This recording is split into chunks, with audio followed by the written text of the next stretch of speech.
Queridos irmãos e amigos, que a doce paz do nosso Senhor e Salvador Jesus Cristo esteja com você e com toda a sua família.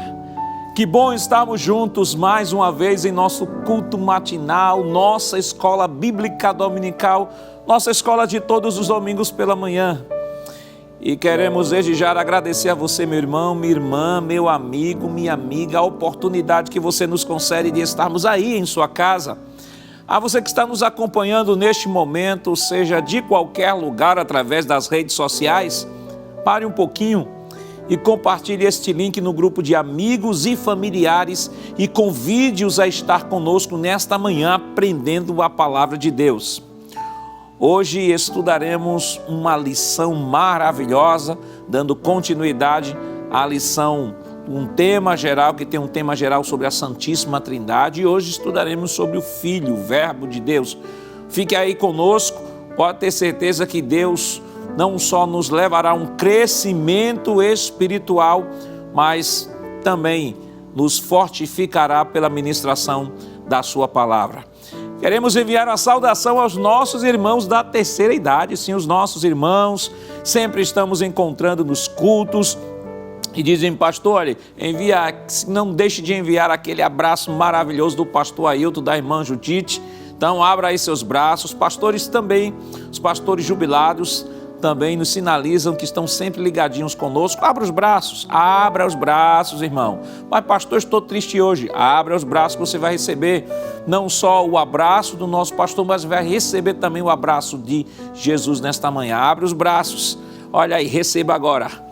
Eita, que abraço maravilhoso. Receba aí o abraço do nosso pastor, da irmã Judite e também do nosso Senhor Jesus, que está compartilhando agora alegria ao teu coração, força ao teu corpo cansado. E nesta manhã fique conosco, porque através desta escola bíblica dominical o Senhor estará ministrando a sua graça sobre a sua vida.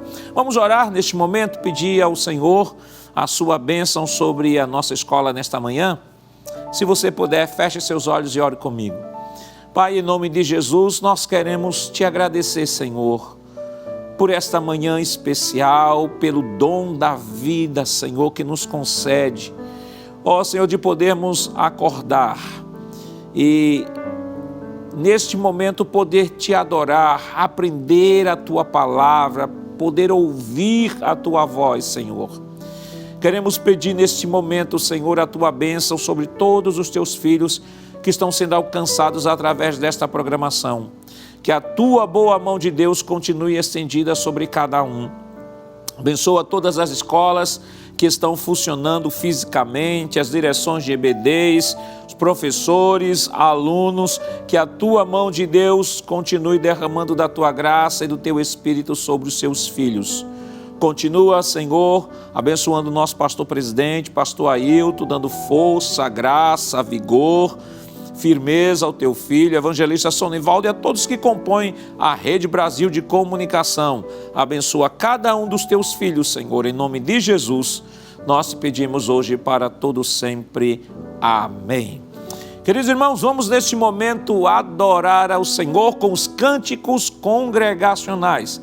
Adorar ao Senhor com cânticos congregacionais, sim, porque desde o momento em que iniciamos nossa escola bíblica dominical, nós já estamos adorando, porque adoramos quando oramos, adoramos quando cantamos, adoramos quando nos prostramos diante dele, quando sentamos para ouvir a sua palavra. Vamos nesta manhã convidar o presbítero Jailson Aguiar. Ele irá aqui entoar os cânticos congregacionais e não perca a oportunidade de louvar ao Senhor. O hino, se você não tiver a harpa juntinho de você, não precisa se levantar para pegar a harpa. Fique aí bem acomodado aí no seu sofá, na sua cadeira de balanço. Fique aí, porque os hinos nós estaremos colocando a letra aqui na tela para que você possa nos acompanhar e nesta manhã, reunidos como um grande e lindo coral, possamos adorar ao Senhor nesta manhã.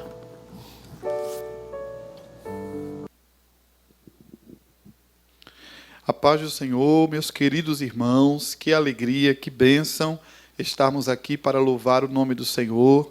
Queremos agradecer a oportunidade ao escalado desta manhã e também a confiança do nosso pastor presidente. Vamos abrir as nossas harpas, fazer um grande coral. É hino de número 20.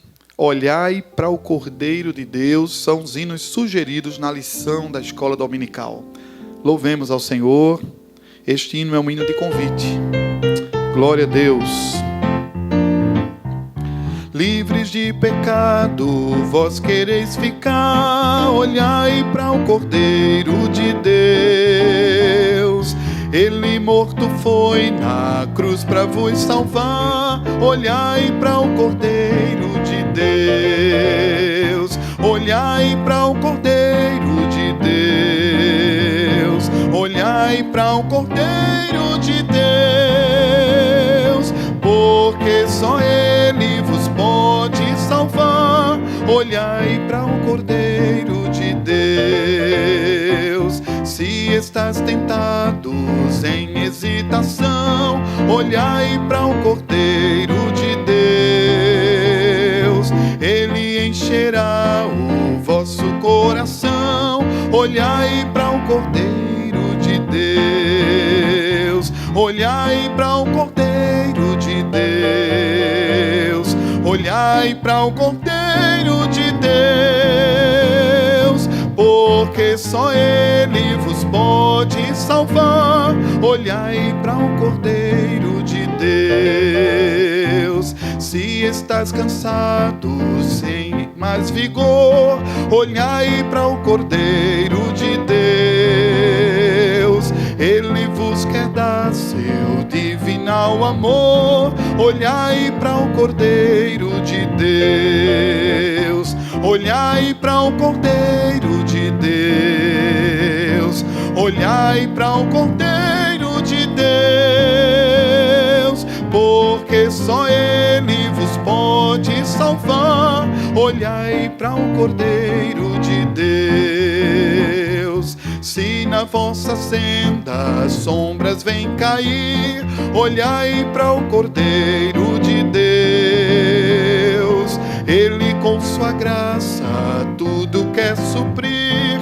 Olhai para o Cordeiro de Deus. Olhai para o Cordeiro de Deus.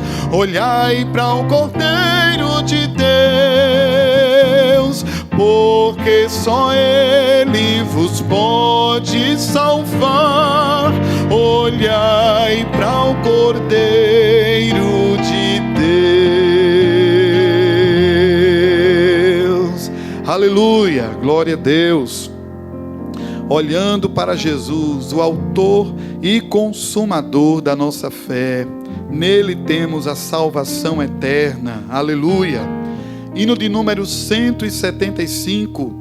Irmãos amados, glória a Jesus. Irmãos amados e resgatados, segui avante e triunfantes, combateremos e venceremos no nome santo de Jesus. No nome santo, alegre canto, eu fui lavado, santificado, vivi perdido, mas sou remido no nome santo de Jesus. Irmãos amados, santificados, vivei unidos, pois sois remidos, não mais temendo, o bem fazendo, no nome santo de Jesus. No nome santo, alegre canto, eu fui lavado, santificado, vivi perdido, mas sou remido, no nome santo de Jesus. Irmãos amados, purificados, sede valentes e muito prudentes, estais lavados e libertados no nome santo de Jesus. No nome santo, alegre canto, eu fui lavado, santificado, vivi perdido, mas sou remido no nome santo de Jesus. Amém. Glória a Deus. Queridos irmãos, esta semana nós estamos estudando a lição de número 6, que tem como título O Filho como o Verbo de Deus. O texto áureo está em João capítulo 1, versículo 14, que diz: E o Verbo se fez carne e habitou entre nós, e vimos a sua glória como a glória do unigênito do Pai, cheio de graça e de verdade. A verdade prática nos diz que Jesus Cristo, o Verbo eterno, é a revelação plena e visível de Deus ao mundo, manifestando graça, verdade e a glória do Pai. Nossa lição está dividida em 3 tópicos. O primeiro tópico, o Verbo como Deus eterno. O segundo tópico, o Verbo como Criador. E o terceiro tópico, o Verbo como revelação do Pai. A leitura bíblica em classe para a lição de hoje está em está em João, capítulo 1, versículos do 1 ao 5 e versículo 14. Vamos ler o texto já está colocado aí em sua tela, para que você possa nos acompanhar. João, Evangelho segundo escreveu o evangelista João, capítulo 1, versículos 1 ao 5 e versículo 14, que diz o seguinte... Versículo 1, no princípio era o Verbo, e o Verbo estava com Deus, e o Verbo era Deus. Ele estava no princípio com Deus. Todas as coisas foram feitas por ele, e sem ele nada do que foi feito se fez. Nele estava a vida, e a vida era a luz dos homens. E a luz resplandece nas trevas, e as trevas não a compreenderam. E o Verbo se fez carne e habitou entre nós, e vimos a sua glória como a glória do unigênito do Pai, cheio de graça e de verdade. Amém. Vamos orar ao Senhor neste momento, agradecendo a leitura de sua palavra. Oremos. Pai, em nome de Jesus, te agradecemos, Senhor, pelo privilégio e o direito que tu nos dás, Senhor, de podermos ler a Tua Palavra, ter a Tua Palavra em nosso próprio idioma, podermos conhecer a Tua verdade, Senhor, através das Tuas Sagradas Escrituras. Continua abençoando a cada um dos Teus filhos, Senhor, que estão nos acompanhando neste momento. Fala ao nosso coração nesta manhã. Nos ensina, nos edifica, nos disciplina, nos exorta. Estamos aqui, Senhor, para ouvir a Tua voz. Em nome de Jesus, nós te pedimos hoje para sempre. Amém. Queridos irmãos, vamos nesse momento adorar ao Senhor com os nossos dízimos e ofertas para a manutenção do seu trabalho. E vamos convidar o auxiliar e professor Jonas Santana para fazer aqui uma oração pelos dizimistas e ofertantes.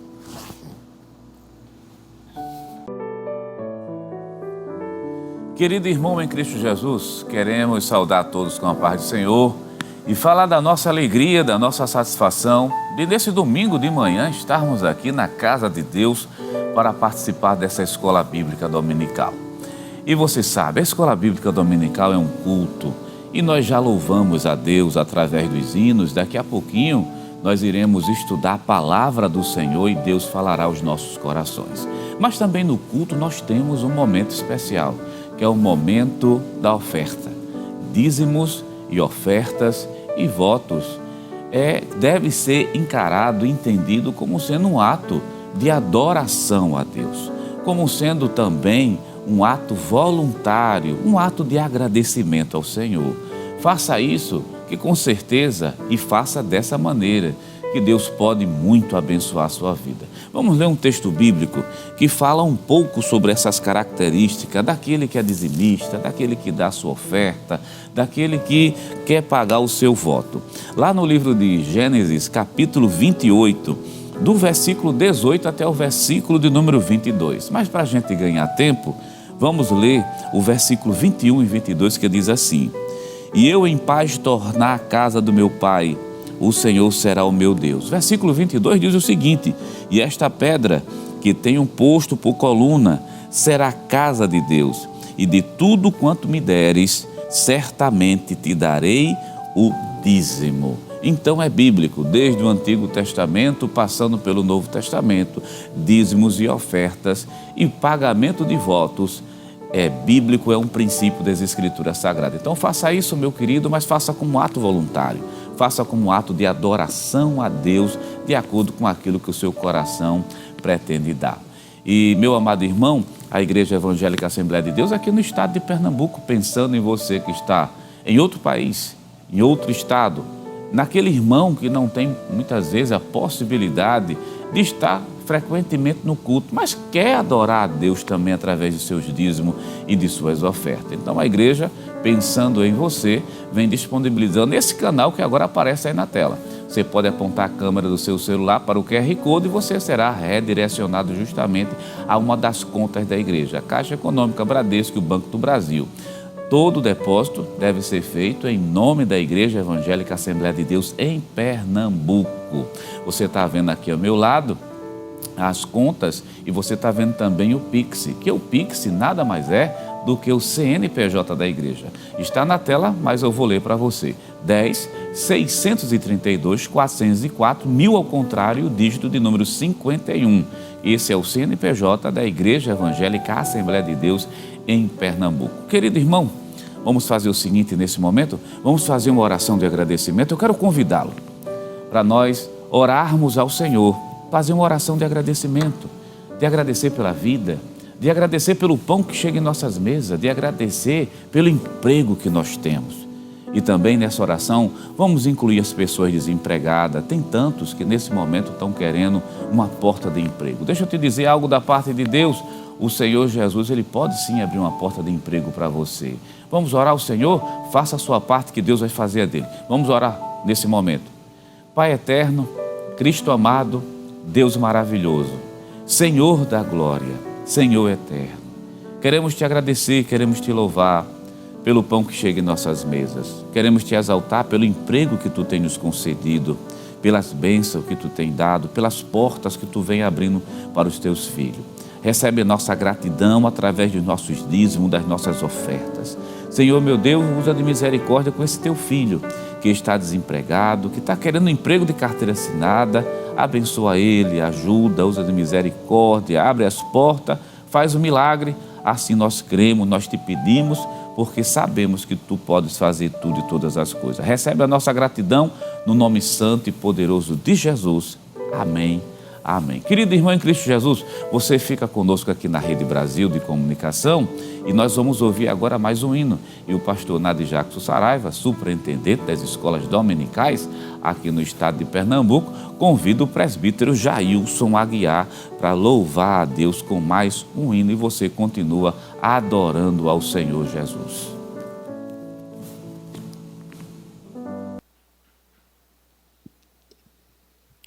Amém, meus irmãos, vamos louvar ao Senhor. Hino de número 182, Jesus no Getsêmani.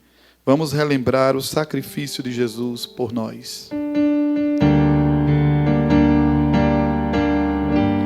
Jesus no Getsêmani foi ligado e pelos ímpios foi arrastado. A corte onde foi muito insultado e atingido por meu pecado. E a sentença da turba foi o grado que seja Cristo crucificado, vituperado e flagelado. Jesus sofreu o meu pecado, vituperado e flagelado.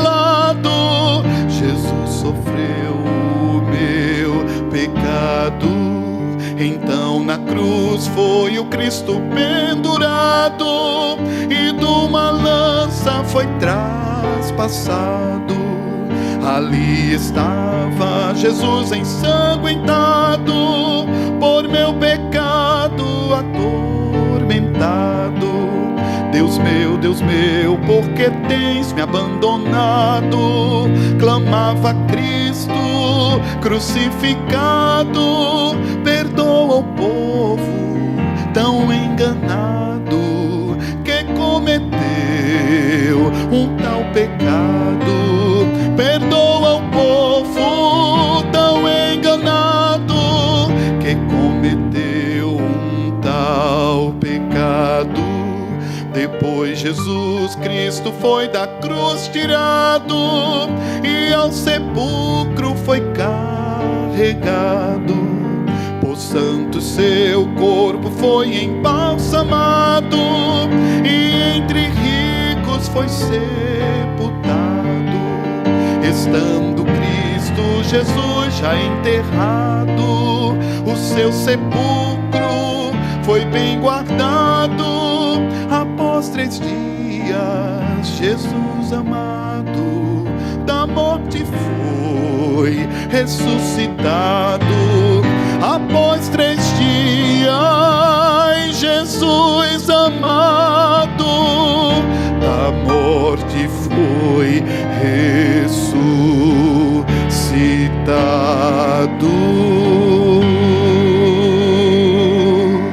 Amém. Glória a Deus. Queridos irmãos, esta semana estamos estudando a lição de número 6, que tem como título O Filho como o Verbo de Deus. Estamos na sequência na lição geral, o tema geral da nossa lição é a Santíssima Trindade, o único Deus revelado em 3 pessoas eternas.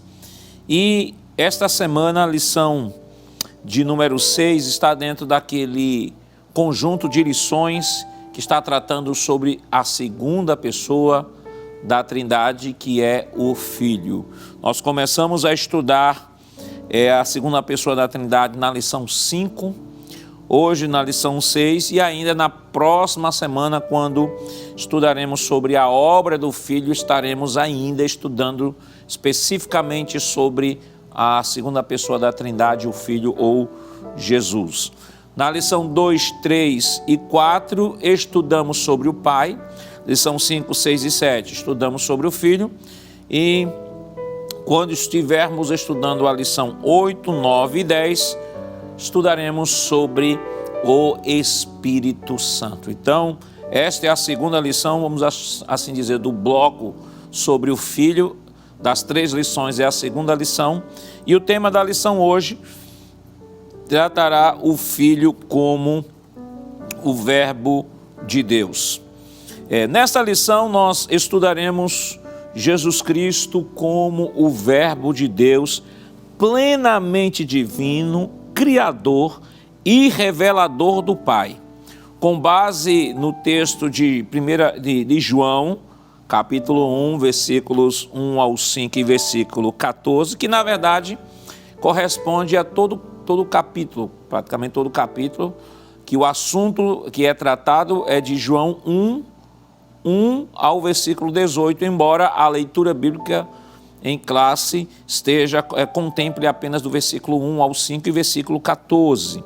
Nós veremos neste estudo hoje que ele é Deus desde a eternidade, agente da criação, fonte de luz e luz dos homens. Destacaremos também a encarnação do Verbo como uma suprema revelação de Deus, cheia de graça e de verdade.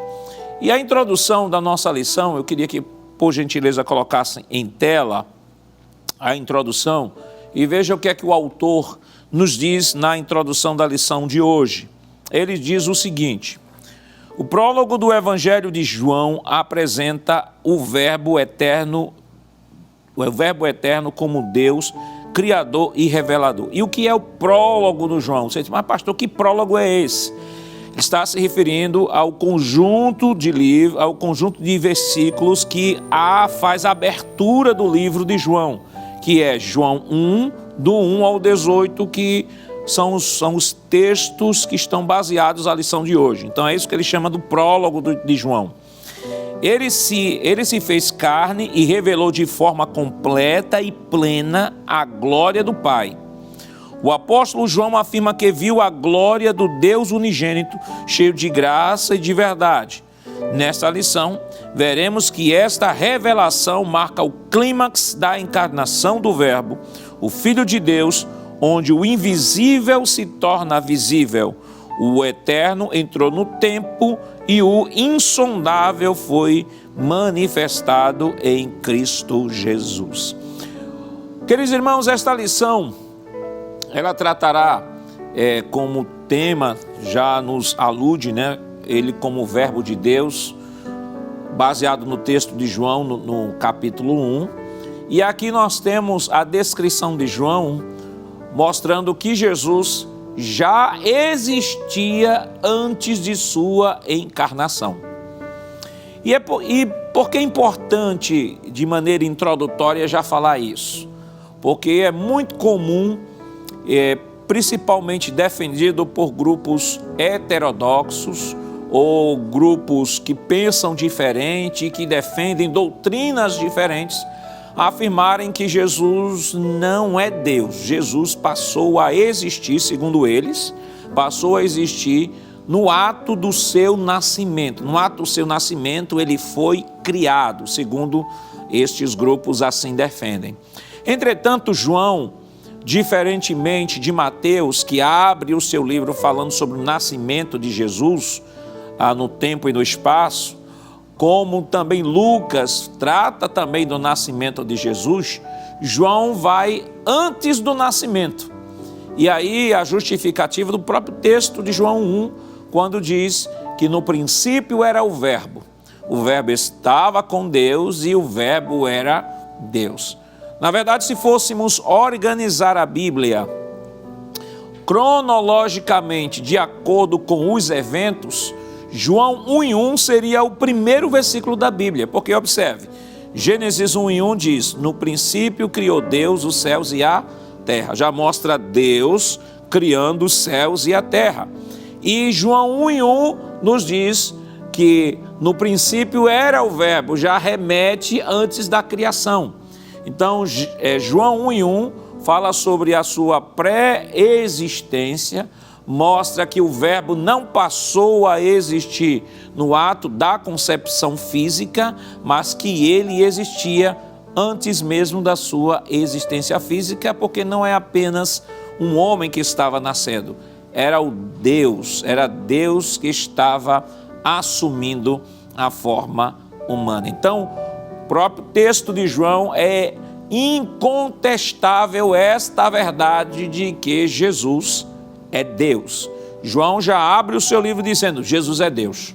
Jesus é Deus. Mas por que Jesus é Deus? Porque no princípio era o Verbo. Quem era o Verbo? Jesus. No princípio era o Verbo. E o Verbo estava com Deus. Olha aí, mostra não só Jesus, mas a primeira pessoa da Trindade. Ao mesmo tempo em que no princípio ele era o Verbo estava com Deus, mas também o Verbo era Deus. Então já mostra aí a Trindade, já mostra o Pai, já mostra Jesus como pré-existente, cuja encarnação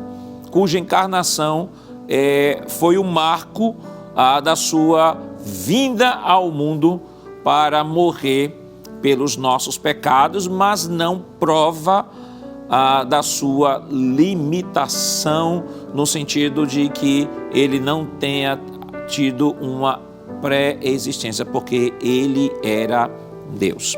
Então, no primeiro tópico, eu queria que colocasse o primeiro tópico da lição, por favor, o Verbo como Deus eterno. E o primeiro subtópico diz o Verbo pré-existente. Ele diz o seguinte: o prólogo de João, 18 versículos iniciais, é chamado de hino logos. Na abertura, no princípio era o Verbo. As palavras no princípio lembram o texto introdutório da Bíblia, Gênesis 1:1, e claramente ensinam que o Verbo sempre existiu. Esta é uma maneira de referir-se ao atributo da eternidade que só Deus possui. A expressão verbo, no grego logos, designa Deus, referindo-se à divindade do Filho. Enquanto os gregos pensavam em um princípio impessoal e os gnósticos no ser intermediário, João apresenta o Logos como o próprio Deus eterno. Jesus Cristo, unigênito do Pai. João 1,14 e 3,16. Antes de tudo o que existe, o Verbo já existia. Jesus não começou a existir em Belém, pois ele é eterno, coexistente com o Pai desde o princípio. Colossenses 1,17.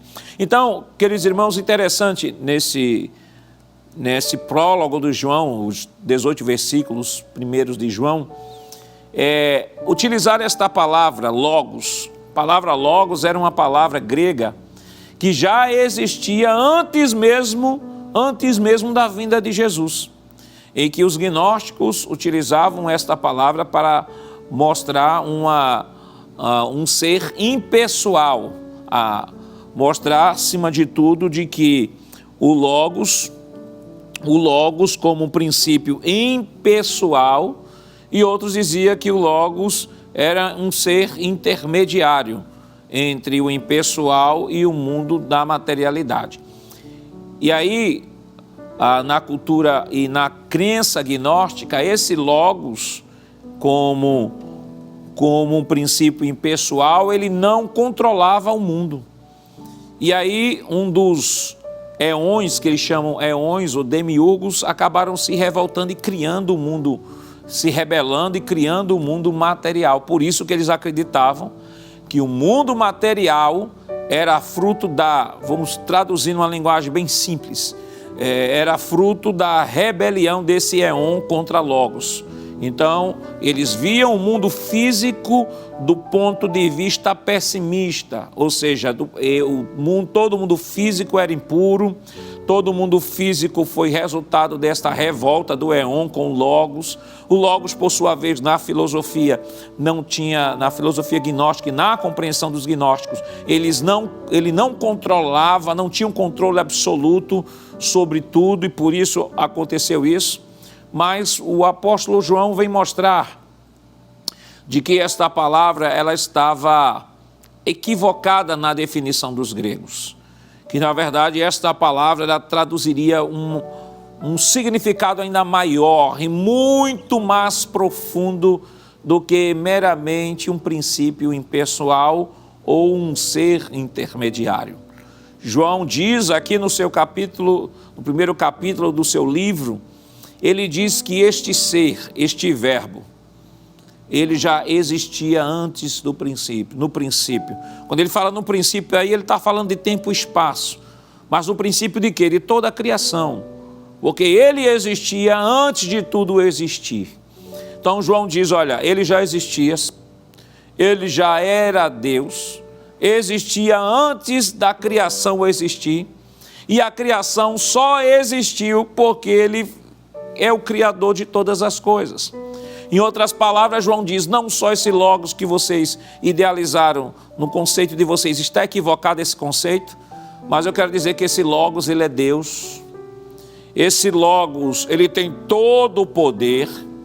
Foi esse Logos que promoveu a criação de todas as coisas. E este Logos não apenas criou, ele sustentou, ele preservou todas as coisas, preservou e preserva todas as coisas que criou.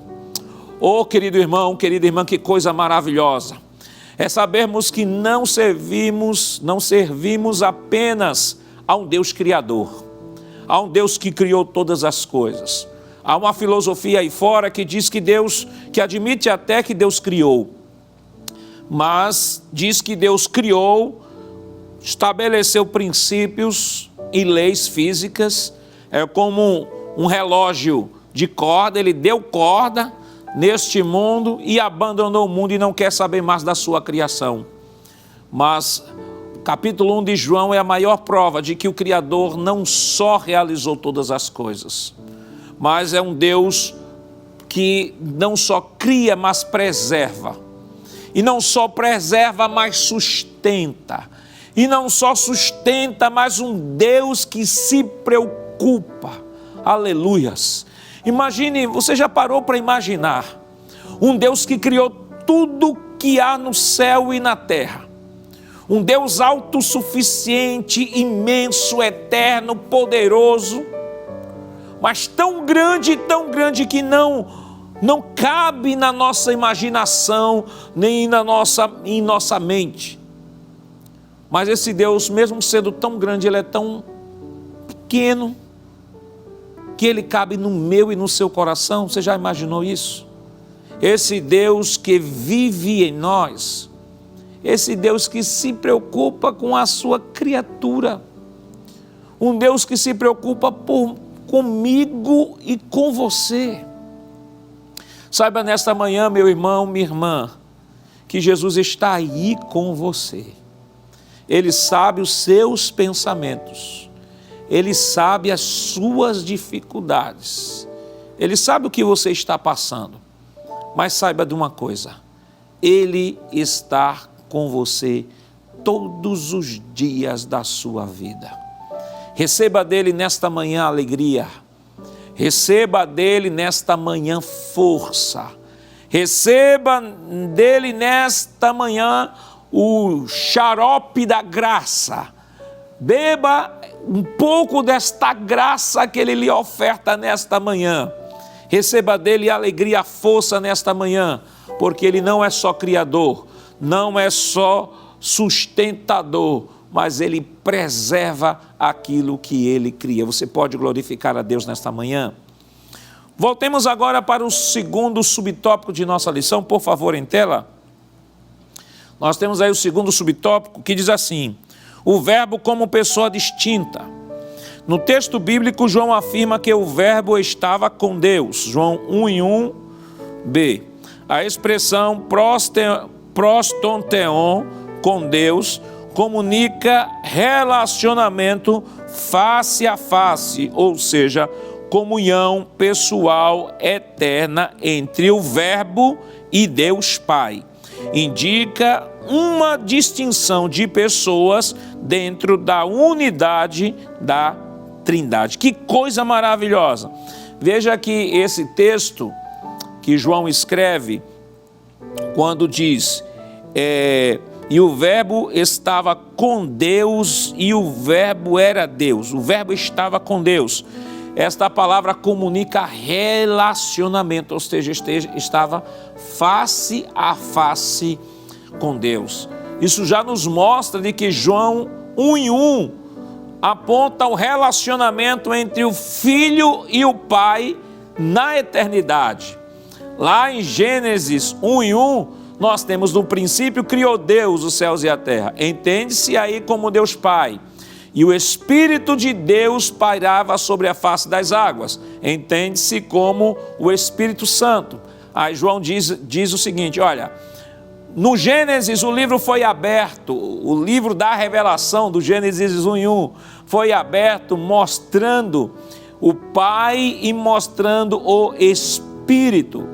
E embora Jesus esteja entendido quando na palavra, né? E disse Deus haja, né? Mas João diz, olha, assim como no Gênesis 1:1, claramente está o Pai e o Espírito Santo, em João 1:1 está o Pai e Jesus. Então, Gênesis 1:1, João 1:1 são os dois textos que mostram claramente a existência do Pai. E em Gênesis capítulo 1, versículo 27, façamos o homem conforme a nossa imagem e semelhança, nos traz a ideia das três pessoas num santo e sábio conselho, trabalhando juntos, interagindo juntos na criação. Vamos para o próximo tópico, subtópico 3, o verbo é da mesma essência do Pai. Ainda no versículo de abertura, João revela, o verbo era Deus. Aqui a palavra grega para Deus, theos, aparece sem um artigo definido. fato que tem gerado discussões exegéticas. Porém, a estrutura grega, a ausência do artigo, não implica indefinição ou inferioridade. Essa construção enfatiza a quantidade, a qualidade ou a natureza do sujeito. A omissão do artigo não significa um Deus, como sustentam traduções heréticas, mas é um indicativo da natureza do verbo. Esclarece que o verbo compartilha a mesma essência divina. É interessante que esse tópico aqui, subtópico, irmãos, vai trabalhar a ideia que está no texto bíblico, e o verbo era Deus. E alguns grupos heterodoxos dizem assim, mas não existe aí no original grego nenhum artigo que defina este verbo. Então não está se referindo a Jesus. E aí o grande problema é que em uma tradução heterodoxa, uma tradução completamente diferente de tudo quanto foi traduzido, e aí dizem os estudiosos de manuscritologia, de que esta tradução não pode nem ser chamada de tradução, porque ela não segue os originais. Então, esta tradução deste grupo heterodoxo traduz esse texto como e era um Deus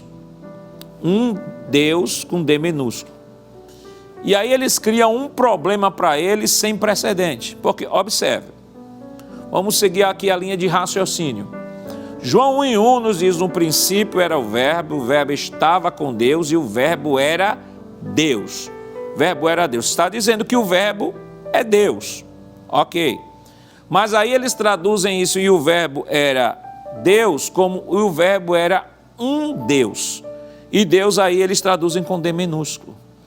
Então, nessa tradução se traz a ideia de que existe um Deus maior e um Deus menor.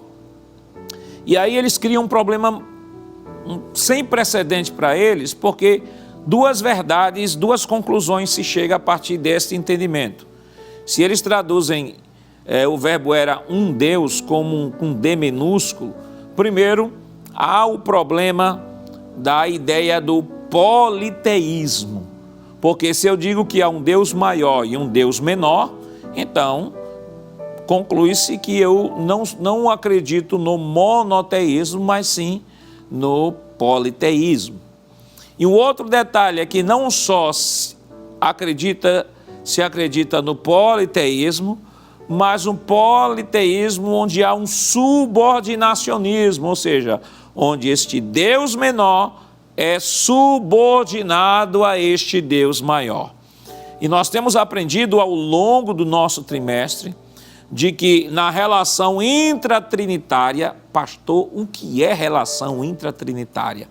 É a relação entre o Pai e o Filho e o Pai, o Espírito Santo e o Filho, o Espírito Santo e o Pai, entre as três pessoas da Trindade, a relação entre eles. Não há subordinacionismo, não, de forma alguma. O Pai não é maior que o Filho, nem o Filho é maior que o Espírito Santo. Nós vemos ao longo da revelação de Deus, nas Escrituras, momentos em que, evidentemente, a figura do Pai é mais destacada. Nós temos momentos na história, por exemplo, do Novo Testamento, nós temos o Filho, que veio, assumiu a forma humana, cumpriu o seu propósito de morrer pelos nossos pecados, e este Filho promete o Espírito. Então o Espírito é derramado em Atos dos Apóstolos. Isso não quer dizer em nenhum momento de que o Pai é maior e o Filho é menor, e que o Filho é maior que o Espírito, porque o Espírito foi enviado pelo Filho. Não. Aí nós temos uma relação que nós já estudamos nesse trimestre, uma relação funcional e temporal. Ou seja, Jesus se subordinou ao Pai na sua condição humana. Não é isso que Paulo diz lá em Filipenses 2? Filipenses 2, versículo 6 em diante, ele, mesmo sendo Deus, não usou usurpação ser igual a Deus, antes aniquilou-se, tomou forma de servo, fez-se semelhante aos homens, foi obediente até a morte, morte de cruz. Está falando do condicionamento de Jesus para atender a sua missão pelo qual ele veio. Qual é a missão de Jesus? Ele diz em Lucas 19:10, Filho do homem veio buscar e salvar o que se havia perdido. Então, queridos irmãos, é importante deixar claro de que o Pai, o Filho e o Espírito são três pessoas numa só essência. O Pai não é maior que o Filho e o Filho não é menor que o Pai. O Espírito Santo não é menor que o Filho, ou Jesus maior que o Espírito Santo, não. Cada um tem a sua função dentro da Trindade. Exemplo, quem morreu na cruz não foi o Espírito Santo. Quem morreu na cruz não foi o Pai. Quem morreu na cruz foi o Filho. O Pai planejou a salvação, o Filho executou a salvação e o Espírito Santo aplica a salvação. É claro que em tudo que se trabalha, tudo que envolve o Pai, o Filho e o Espírito Santo, há uma interação, porque do mesmo jeito que Jesus disse que eu mesmo dou a minha vida e vou tomá-la, a Bíblia também mostra que Deus ressuscitou a Jesus. E há outro texto que diz que o Espírito Santo ressuscitou a Jesus. Então, pastor, foi Jesus que se ressuscitou? Foi o Pai que ressuscitou a Jesus? Ou foi o Espírito Santo que ressuscitou a Jesus? Todos os atos da Trindade, das pessoas da Trindade estão interrelacionadas. É por isso que falamos da relação intratrinitária, a relação do Pai com o Filho, do Filho com o Pai. Tudo está dentro de uma grande harmonia, dentro de um mesmo sentimento. Vamos para o próximo, segundo tópico de nossa lição, o verbo como criador. Primeiro subtópico fala sobre o agente da criação. A Bíblia declara que no princípio criou Deus. Gênesis 1:1. A expressão criou traduz a palavra hebraica bara, termo reservado à atividade criadora de Deus. Afirma que o universo foi criado por Deus a partir do nada, e a palavra ex nihilo significa literalmente do nada. Hebreus 11:3. Vamos ler esse texto rapidamente? Hebreus capítulo 11, versículo 3 da nossa Bíblia. É bom estar sempre lendo a Bíblia. Hebreus capítulo 11, versículo 3 nos diz o seguinte: pela fé entendemos que o universo foi formado pela palavra de Deus, de maneira que o visível veio a existir das coisas que não são visíveis. Ok, meus irmãos? Então, Deus criou tudo do nada. O que é que se pode criar do nada? Dentro da razão humana, do nada, nada sai. Não é isso? Do nada, nada sai. Mas Deus, do nada, criou alguma coisa. É porque Ele é um Deus que traz à existência aquilo que não existe. Tudo que o homem faz a partir daquilo que existe. Qualquer obra de criação, o homem sempre produz a partir daquilo que já existe. Só Deus produz aquilo que não, a partir daquilo que não existe. Por isso que do nada Ele criou todas as coisas. Continuando aqui no nosso tópico, primeiro subtópico do tópico 2, diz assim: a doutrina de Deus como Criador possui fundamento tanto no Antigo Testamento quanto no Novo Testamento. Nesse sentido, João apresenta Jesus tanto como Criador. Todas as coisas foram feitas por Ele, sem Ele, nada do que foi feito se fez. João 1:3. Este versículo enfatiza a divindade do Verbo, uma vez que a criação é obra exclusiva de Deus. Colossenses 1:16 e 17. Deste modo, o Filho é o agente ativo na criação de Deus, na criação no universo. Hebreus 1:2. Vamos ler esses três textos. Hebreus 1:2 diz assim: pela fé, os antigos obtiveram bom testemunho. Pela fé, entendemos que o universo foi formado pela palavra de Deus, de maneira que o que é visível veio a existir das coisas que não são visíveis. E Colossenses capítulo 1, versículos 16 e 17.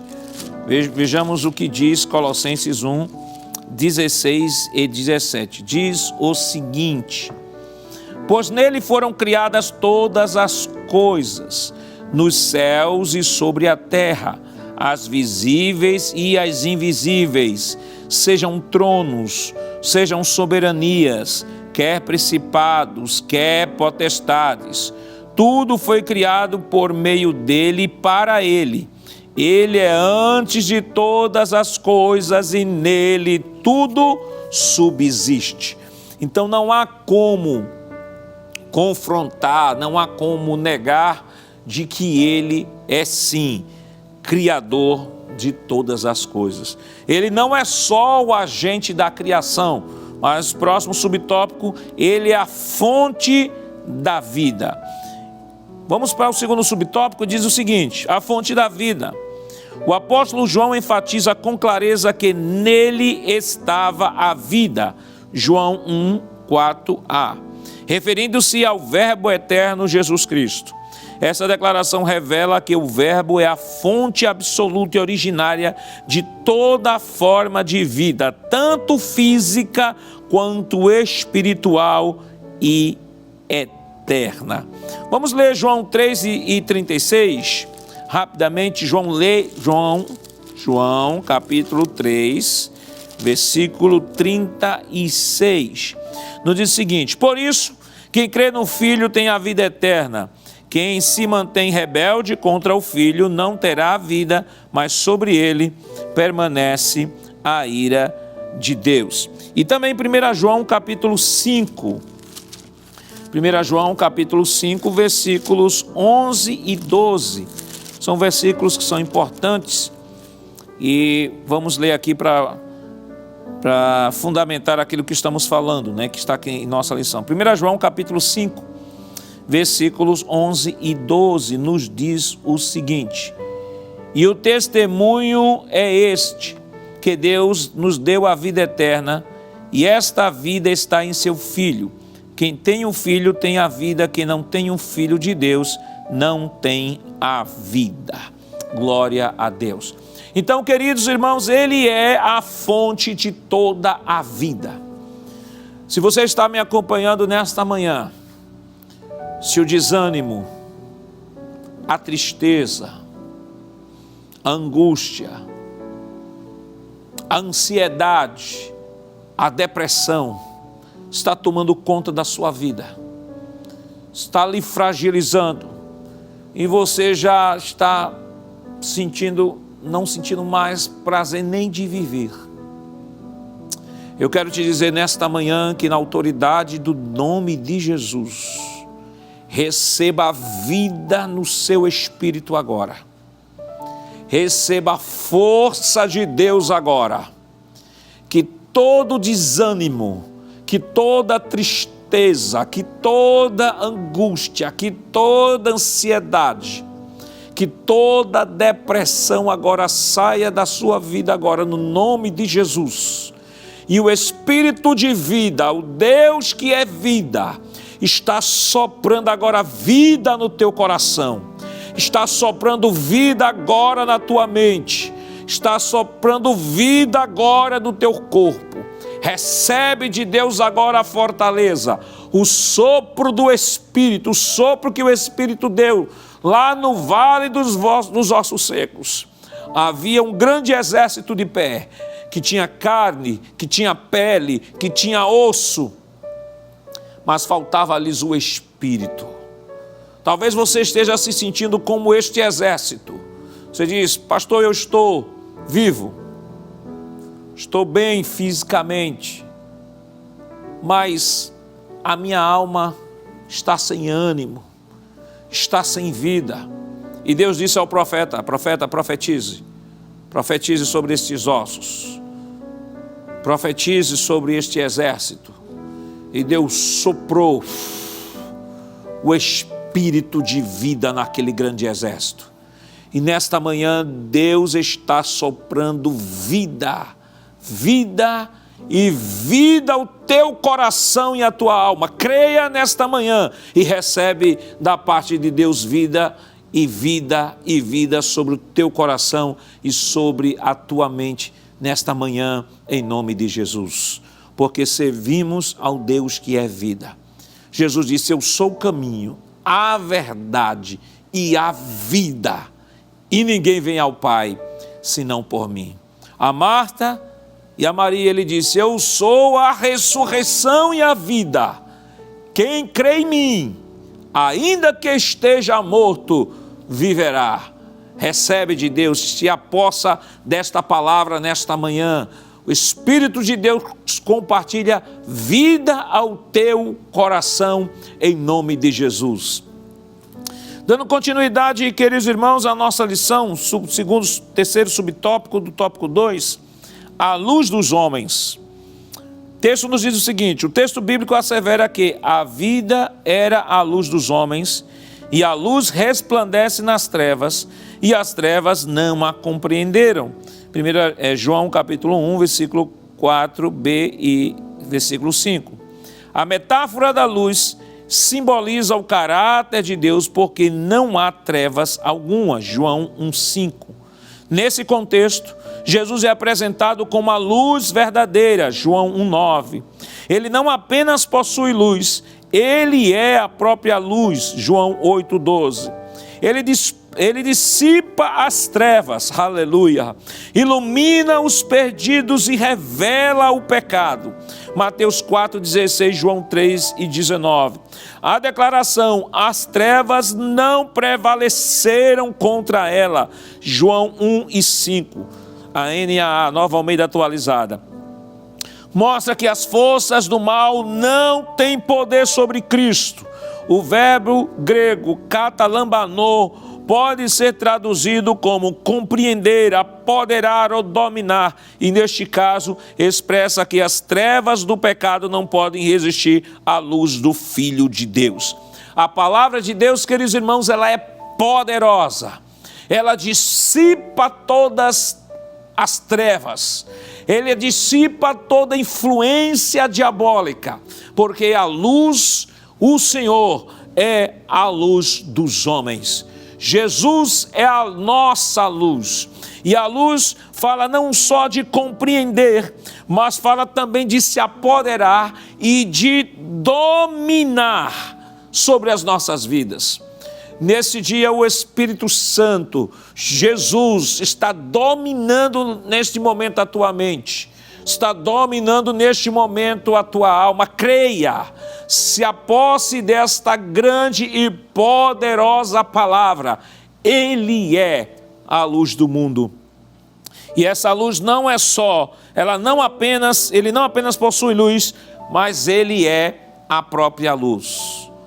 Se nesta manhã sua mente está em tempestade, se nesta manhã a sua mente está tão obscura que você não consegue nem enxergar o óbvio, nem consegue enxergar nada à sua frente, e você já achou que perdeu, achou que não tem mais esperança, achou que o seu futuro, não há futuro mais para você, e que você não acredita mais nas pessoas, você não acredita mais na Bíblia, não acredita mais em Deus, eu quero dizer a você nesta manhã, a luz do Senhor Jesus está resplandecendo nesta manhã sobre a sua mente, está trazendo ao seu coração nesta manhã a esperança. Você pode estar dizendo: mas pastor, eu estou no fundo do poço. Observe, você está onde? No fundo do poço. Se você chegou no fundo do poço, você não tem mais para onde ir, você está no fundo do poço. Mas eu quero te dizer uma coisa, eu quero te dar uma notícia maravilhosa nesta manhã. Você está no fundo do poço, mas olhe para este fundo do poço.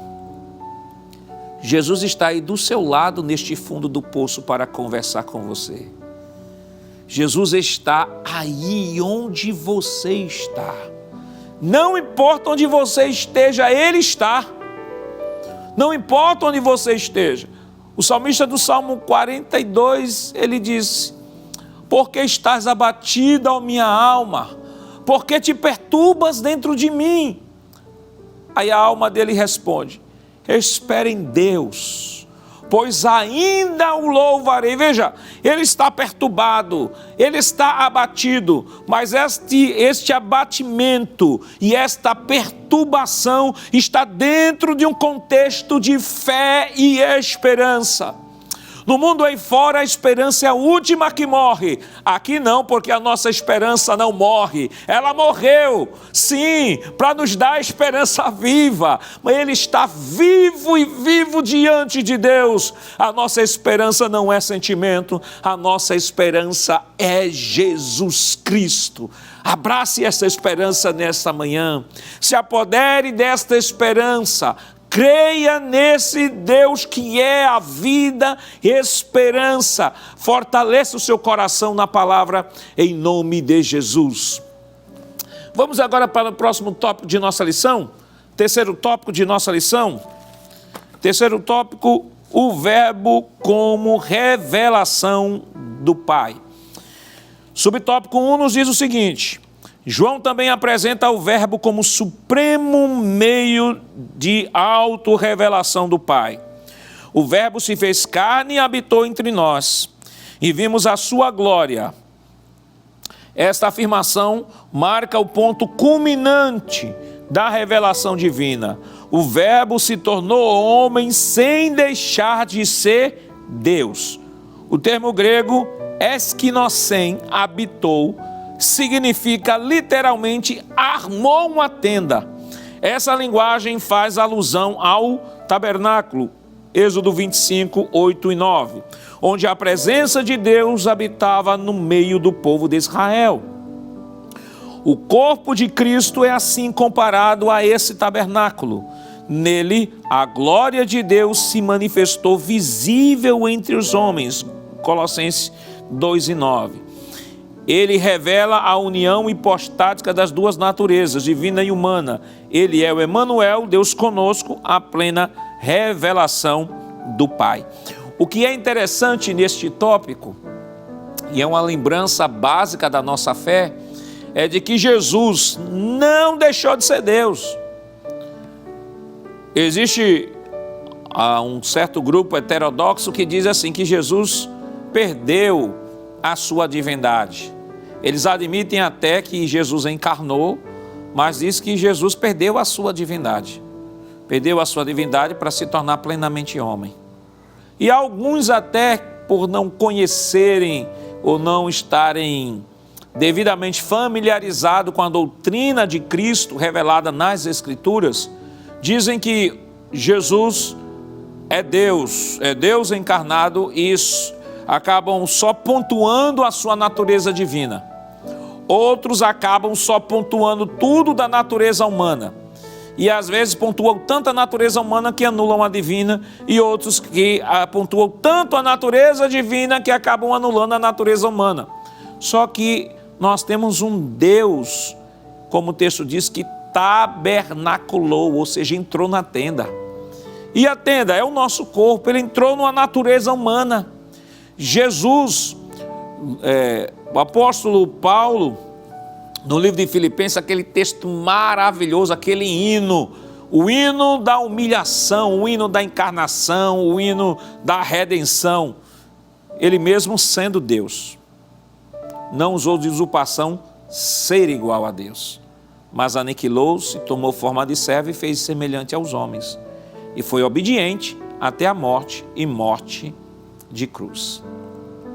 Então o texto deixa claro de que ele não deixou, ele apenas abriu mão do uso das suas prerrogativas divinas. Mas sobre este assunto, não se preocupe não, na próxima lição, da próxima semana, este assunto voltará ao centro da discussão e trabalharemos de maneira mais pormenorizada sobre o texto lá de Filipenses no capítulo 2.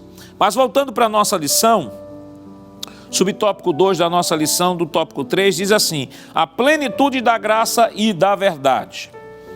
João, testemunha ocular da encarnação do Verbo, declara que a glória do unigênito do Pai, cheio de graça e de verdade. A palavra glória, do grego doxa, remete ao conceito da Shekinah, a presença gloriosa de Deus entre o seu povo.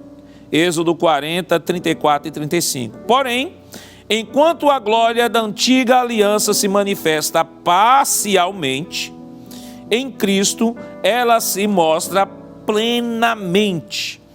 A frase cheio de graça e de verdade revela o conteúdo da glória diferente da lei dada por Moisés.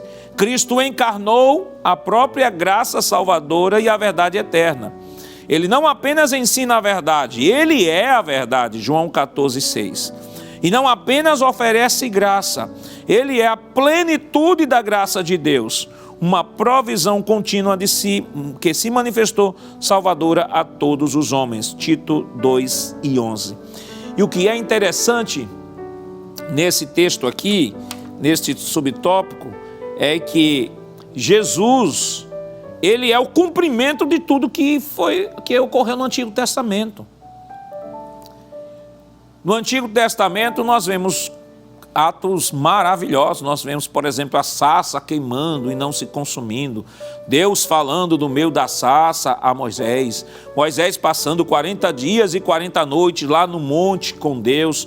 Nós vemos também Moisés pedindo para ver o Senhor, e Deus manda ele ficar ali na penha da rocha ali olhando, e na fenda da rocha ele vê as costas de Deus. Claro, a forma como Deus se manifestou a Moisés. Então tudo isso é maravilhoso. Quem não gostaria de ter as experiências que Moisés teve? Mas eu quero dizer uma coisa a você, meu irmão, minha irmã, que hoje nós temos uma experiência muito mais profunda e muito mais substanciosa do que Moisés teve. Como, pastor? Moisés abriu o Mar Vermelho, Moisés foi usado por Deus lá no monte, recebeu as tábuas da lei. Como é que a gente tem uma experiência muito mais profunda e muito mais ampla que Moisés teve? Sabe por quê, meu irmão? Tudo que Moisés escreveu, não só Moisés, mas tudo que os profetas escreveram, apontavam para Jesus Cristo. E Jesus, quando veio ao mundo, o próprio texto sagrado diz que ele será chamado Emanuel, que traduzido é Deus conosco. No Antigo Testamento, Deus se revelava de maneira teofânica, de maneira representativa. Na Nova Aliança, Deus disse: eu vou vestir a roupagem humana. Por isso que o texto tabernaculou-se, ou seja, eu vou assumir uma natureza humana. E aí ele veio falar nossa língua, comer o que comemos, sentir o que sentimos, perceber a realidade da natureza humana, as dificuldades, as tentações. E apesar de tudo isso, de toda a tentação, porque o escritor aos Hebreus, capítulo 4, versículo 15 diz que em tudo ele foi tentado, mas sem pecado. Em outras palavras, ele venceu todas as tentações. E venceu para que nele pudéssemos ter o direito também de vencer. A revelação hoje é muito mais substanciosa, porque não só temos o documento histórico de que esse Deus é fiel e cumpriu com a sua palavra, que é o Novo Testamento, mostrando que ele veio, encarnou, viveu entre nós, ensinou, morreu, ressuscitou e foi exaltado à direita de Deus. Não só por isso, mas muito mais em saber que esse Deus que encarnou, que morreu, que ressuscitou e que está à direita do Pai, Ele está dentro de mim e de você. Deus não estava dentro de Moisés, habitando em Moisés como habita em mim e em você. Aleluias! Ele disse que estaria conosco todos os dias até a consumação dos séculos. Então, meu irmão, minha irmã, nunca abra a boca para dizer: Deus não está comigo. Eu sei que é natural, no momento de desespero, no momento de angústia, o que fazer quando não se sabe o que fazer? É a grande pergunta filosófica, mas há uma resposta simples. O que fazer quando não se sabe o que fazer?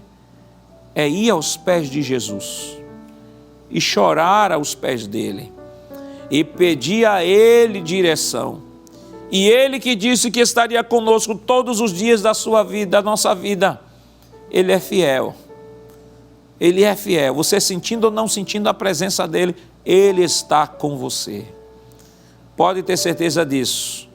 Lance sobre ele toda a vossa ansiedade, porque ele tem cuidado de vós. Observe que diz que ele não cuidou, ou ele não cuidará, mas o texto diz: ele tem cuidado de vós. Então, querido irmão, querida irmã, se apodere desta palavra. Deus tem cuidado do seu coração, da sua mente, da sua vida, de seus filhos, da sua família. Não se preocupe, confie no Senhor, entregue tudo a Ele e o mais Ele fará. Vamos agora caminhando para o último subtópico do terceiro tópico da nossa lição, que fala: Ele é o revelador do Deus invisível. E nos diz o seguinte, no último versículo do seu prólogo, João afirma: Deus nunca foi visto por ninguém, o Filho unigênito que está no seio do Pai, esse o fez conhecer. João 1,18. Aqui o apóstolo enfatiza que Deus é invisível e inacessível. Êxodo 33:20, 1 Timóteo 6:16. No entanto, o Verbo o revelou de forma plena e perfeita. A expressão Deus unigênito, do grego monogenes theos, significa literalmente o Deus único gerado. Refere-se a Cristo, o Filho da mesma substância, homoousios do Pai. Essa declaração reafirma a eternidade e a plena divindade do Filho. Cristo é a autorrevelação completa do Pai. Quem me vê, a mim vê o Pai. João 14:9. Vamos agora para o tópico da conclusão da lição. Vamos ver o que é que a lição como está sendo arrematada a lição, fechando a lição. Diz o seguinte: Jesus Cristo é o Deus unigênito que revela ao Pai. Nele a glória, a graça e a verdade de Deus são plenamente manifestas. A encarnação do Verbo não é apenas uma doutrina essencial da fé cristã, mas também um chamado à adoração e proclamação daquele que é a imagem visível do Deus invisível. O Senhor Jesus é a perfeita revelação do Pai à humanidade. Que cada crente reconheça que conhecer a Cristo é conhecer o próprio Deus e que proclamar essa verdade é tornar a glória do Pai conhecida no mundo. Se conhecemos a Cristo, o que nos resta agora é não só prosseguirmos nesse conhecimento, mas revelar este Cristo ao mundo, que para isso é que nós somos constituídos. Nós somos constituídos de nação santa, sacerdócio real, povo escolhido, propriedade particular, peculiar do Senhor, para que pudéssemos anunciar as virtudes daquele que nos chamou das trevas para a sua maravilhosa luz. Que Deus em Cristo continue abençoando a você, meu irmão, minha irmã, e não esqueça, próxima semana, neste mesmo horário, estejamos todos juntos aprendendo a palavra do Senhor. Vamos orar neste momento, agradecer ao nosso Deus por esta lição maravilhosa. Se você puder, feche seus olhos e ore comigo. Pai, em nome de Jesus, nós queremos te render graças, Senhor, por tudo quanto nos concedeste nesta manhã, pelo direcionamento da tua palavra, pelo ensino que foi ministrado, ó Deus. Nós queremos pedir a ti, Senhor, que tu tenhas misericórdia de cada um de nós. Abençoa cada filho, Senhor, que nesta manhã esteve, ó Pai, conosco nessa escola dominical, aqueles que posteriormente estarão acessando, Senhor, esta escola que estará ficando gravada, que o teu Espírito continue trabalhando, Senhor, edificando vidas como estas que estavam presencialmente online, ou que estavam online, ou que estavam nos acompanhando neste momento, foram edificados, ó Deus. Continua abençoando o nosso pastor presidente, pastor Ailton, ajuda o teu filho, evangelista Sonivaldo e toda a equipe da Rede Brasil de Comunicação, a todas as direções de EBDs, corpo docente, corpo discente, que a tua boa mão de Deus continue estendida sobre cada um. Fica conosco, em nome de Jesus, nós pedimos hoje para todo sempre. Amém. Queridos irmãos, que bom poder ter estado com vocês, mas não desligue essa sua TV, a Rede Brasil tem uma programação especial preparada para você. E lembrando, próxima semana, neste mesmo horário, se Jesus não voltar e se Deus assim permitir, nós estaremos juntos mais uma vez, aprendendo a palavra do Senhor. E que a graça do nosso Senhor Jesus Cristo, o amor de Deus nosso Pai, a comunhão do seu Santo Espírito estejam com todos, hoje e para todos sempre. Amém.